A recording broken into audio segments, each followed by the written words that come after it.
Well, hey there, and welcome back to Tempting Fate Tours. Our newest adventure, which is still ongoing, is a slightly long and complicated story. But this building here has a secret. It involves two British cars, both small, both old. One of them has 27.5 British Bulldog horsepower, and the other one has a whopping 30. What are we doing with them? Well, let's start at the beginning. Everybody dreams of barn finds, right? Every old car person imagines opening the doors of that shed or that garage or that barn, and inside finding an amazing car covered in dust.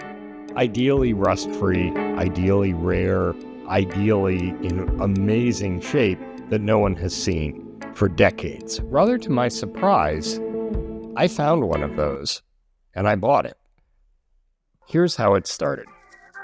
About 20 years ago, I met a guy named Echo at the Burning Man Festival in Nevada. We were friends for a while, but we hadn't been in touch for a long time. Out of the blue, in April 2023, I got an email from Echo. He said his friend Erin had some old cars because her dad died, and maybe I could help her. And along with that email came, and I say this with love, Echo, some of the worst photos I've ever seen of cars in garages. But they were enough.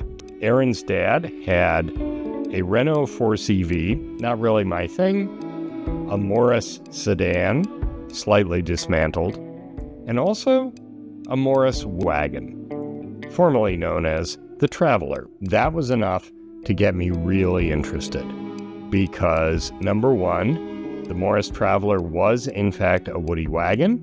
Number two, it was the earliest kind, a split screen. It had the V windscreen like an old airplane with a chrome pillar down the middle. Number three, it looked like it was in pretty good shape.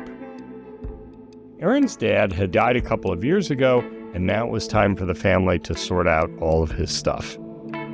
I was interested enough where on a business trip to Southern California, I rented a car and I went to see Erin. I looked at the car and I was kind of amazed. That Morris woodie wagon hadn't moved since 1968 because that was the last sticker on its original black and gold California license plate.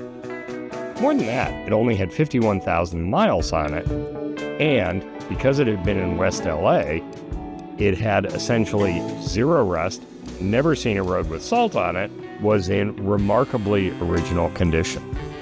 They'd even sort of mopped off the dust, which was kind of nice. I gave her a deposit, and Tom and I flew to LA.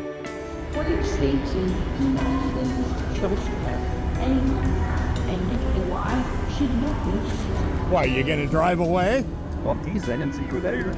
And for the first time since 1968, the barn find Morris Woodie emerged from the darkness to see the light and, even more important, to see if we could make it run.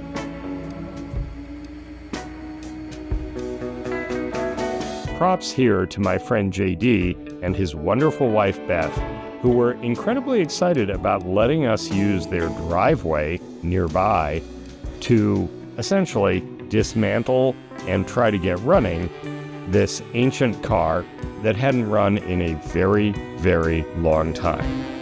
JD even let us use his old blue Golf as a parts runner, which was echoes of the red Mazda Protege from, oh, wait, that was an adventure we haven't told you about yet.